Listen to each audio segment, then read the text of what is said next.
کہ تم کو اس کے بدلے میں اللہ کی رضامندی ملے گی اور جنت ملے گی.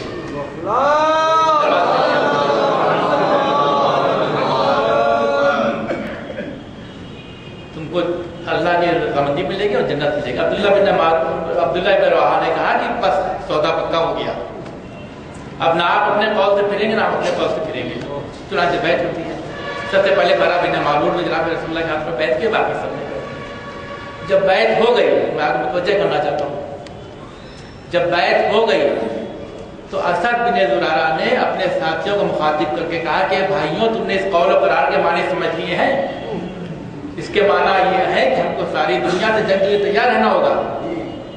پہنچا کہ ہاں ہم نے سمجھ لیا, ہم کو ساری دنیا سے لڑائی لڑنی ہوگی. تو یہ اس وقت کہا جا رہا ہے کہ رسول اللہ نے ہجرت کر کے حکومت نہیں قائم ہوئی ہے. چند نفوس ہیں مگر ان کو اس کے معنی معلوم ہے کہ اس کلمے کے معنی یہ ہے, یہ لا الہ الا اللہ محمد رسول اللہ کے معنی یہ ہے کہ ساری دنیا کی باطل طاقتوں سے لڑنا پڑے گا. تو یہ ظلم سے لڑائی جو ہے, اگر ہم بھول گئے تو ہم دین پر نہیں ہیں. اور جو باقی اپنے حساب سے جو دین کی تعبیر و توجیہ کرتی رہے, لیکن کرتی رہے, مگر بنیاد یہی ہے کہ اگر ہم ظلم و ناانصافی کے خلاف تیار ہیں لڑنے کے لیے تو ٹھیک ہے, ورنہ نہیں. اور کربلا کا پیغام بھی ہے, کیونکہ ہم لوگ دم ذہن سے بات نکال دیتے ہیں اور اتہاس سے نہیں پڑھتے ہیں. اس میں عرض کرنا چاہتا ہوں کہ امام حسین علیہ السلام نے مقام بیضا ایک جگہ ہے, جبکہ گھر کر سلام راستہ روک چکا ہے, آپ نے خطبہ دیا تھا اور آپ نے ارشاد فرمایا کہ فرمایا رسول اللہ نے کہ جو شخص دیکھے کسی بادشاہ کو کہ ظلم و جور کرتا ہے, محرمات الہیہ کو حلال بنائے ہوئے ہے, محرمات الہیہ کو حلال بنائے ہوئے ہے, سنت رسول کی مخالفت کرتا ہے, اور اس کے بعد آپ نے یہ فرمایا کہ سنت الہی کی مخالفت کرتا ہے اور بندگان خدا میں معصیت کا طرز اختیار کیے ہوئے ہے, اور وہ شخص کو گوارا کرے اور اس کی اصلاح کے لیے کوئی کوشش نہ کرے اپنے قول اور عمل سے, تو اس بات کا مستحق ہوگا کہ اللہ اس کو اسی درجے میں محسوب کرے کہ جس میں اس ظالم بادشاہ کو محسوب کرے. اور اس کا آپ نے فرمایا کہ تم نہیں دیکھ رہے ہو کہ بنی امیہ نے اطاعت شیطان کا راستہ اپنا لیا ہے اور اللہ کی راہ سے روگردانی اختیار کی ہے, مسلمانوں کے اموال کو اپنا لیا ہے اور حرام خدا کو حلال اور حلال خدا کو حرام قرار دے دیا ہے. اس موقع پر ان حالات میں مجھ سے زیادہ کس پر یہ فرض عائد ہوتا ہے کہ میں اس سلسلے میں اقدام کروں. تو یہی ظلم کی مخالفت کا پیغام ہے. حضرت علیہ السلام کا واقعہ بہت مشہور ہے.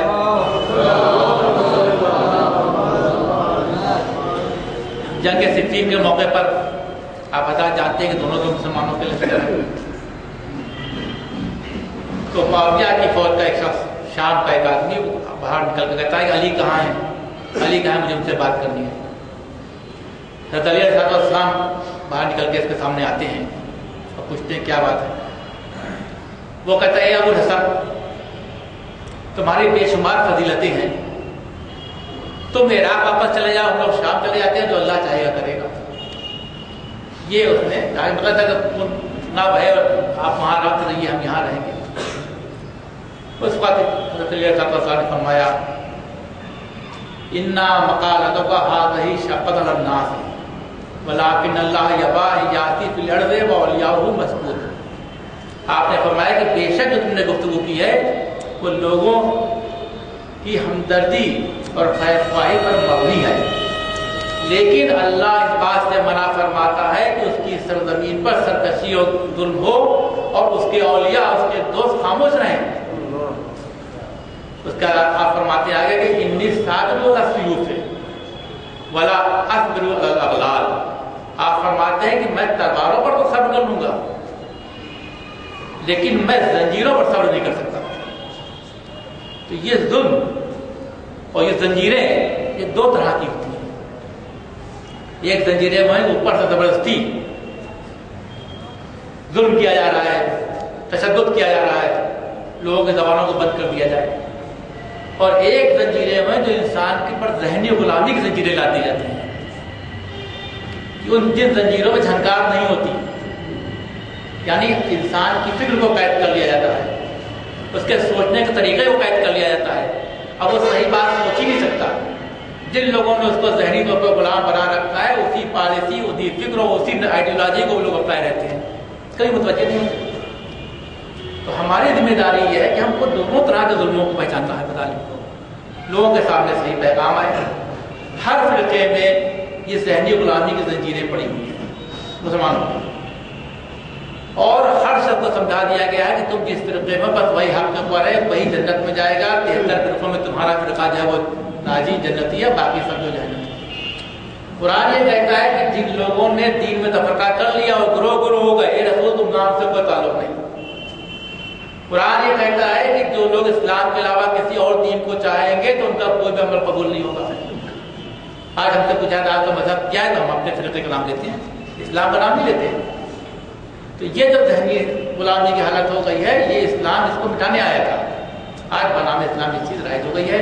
हमारी जिम्मेदारी है कि हम इस दीन के पैगाम को सही अंदाज से समझें और समझ लें कि जब तक समाजी हालात बेहतर नहीं होंगे, वो इस वक्त तक इस बात का इशारा नहीं हो सकता कि हम सही दीन पर हैं। सवाल मैंने आप बता,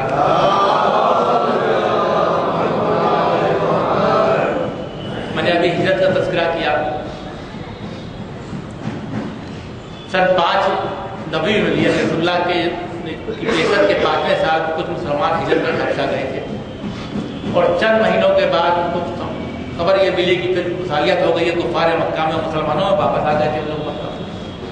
फिर सन 7 नबी में फिर हिजरत होती है, जिसमें हज़रत अली सल्लल्लाहु के भाई जनाब जाफर बिन अबी तालिब, वो उनकी ज़ौजा आसमा बिन्त उमैस और बाकी कुछ मुसलमान 100 के करीब जो है हिजरत करके हबशा जाते हैं, जहाँ वो जाके सुकून की ज़िंदगी गुजारने लगते हैं।